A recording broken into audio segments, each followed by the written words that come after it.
राधे राधे दोस्तों। आज की कहानी है अहंकार। अनुष्का अपने पति अभिषेक के साथ मायके आई हुई थी। अनुष्का बहुत दिनों से मायके आने के लिए तरस रही थी। तो उसके ससुर जी ने अभिषेक से कहा, तुम जाकर बहू को उसके मायके घुमा लाओ।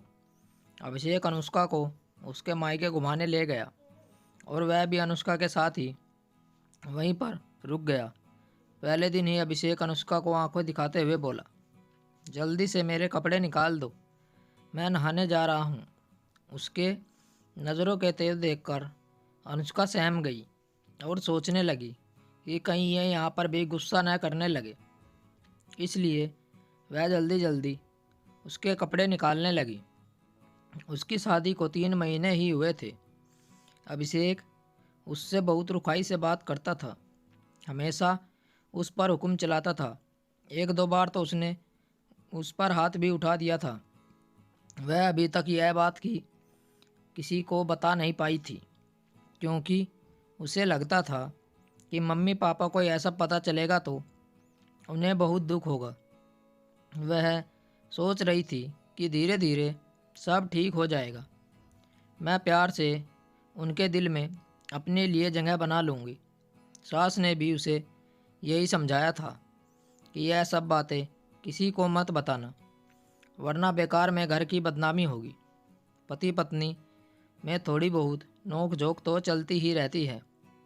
मेरा बेटा जब तुम्हें प्यार करने लगेगा तो तुम पर हाथ नहीं उठाएगा।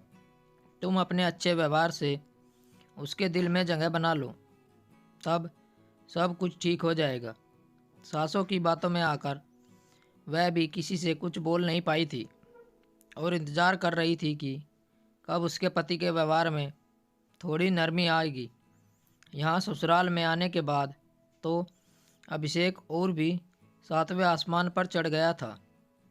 उसने हमेशा यही सुना था कि दामाद अपने ससुराल जाते हैं तो वहाँ खूब अकड़ में रहते हैं। इसलिए वह तरह तरह से अपने ससुराल वालों को परेशान कर रहा था। वह जब से घर आया था, पूरे घर को उसने परेशान कर रखा था। गरम चाय को ठंडी कहकर दूसरी चाय लाने के लिए बोलना, रोटी को कड़क बताना, सब्जी फीकी कहकर बाहर से सब्जी मंगवाना, मिठाई को बासी कहकर ससुर जी को बाजार जाने के लिए कहना। लेकिन हद तो तब हो गई जब उसने रात बहू की घर की बहू के साथ बदतमीजी की। जब बहू कोमल ने मटर पनीर की सब्जी बनाई थी, उसने सब्जी की कटोरी पीछे सरकाते हुए कहा कि छी, यह कैसी घटिया सब्जी है। लग रहा है जैसे किसी ने मटर उबाल कर रख दिया है। मैं ऐसी सब्जी नहीं खा सकता। मेरे लिए अभी आलू गोभी की सूखी सब्जी बना कर लाओ।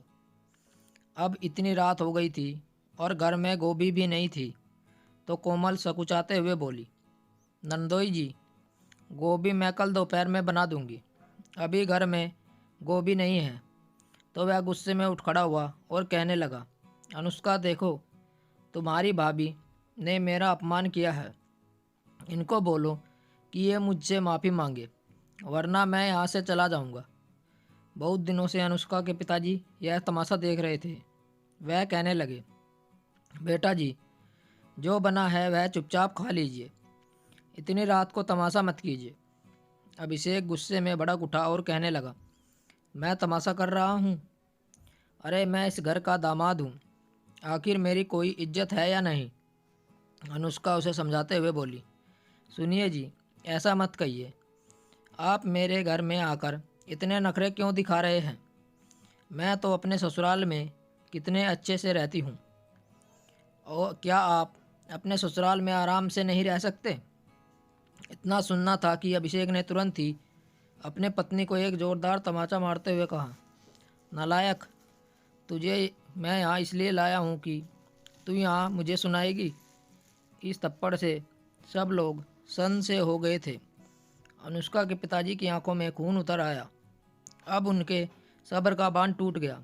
उन्होंने आव देखा न ताव और आगे बढ़कर अभिषेक को एक जोरदार तमाचा मारते हुए कहा कि मेरी आंखों के सामने मेरी बेटी से थप्पड़ मारने की तूने हिम्मत कैसे की?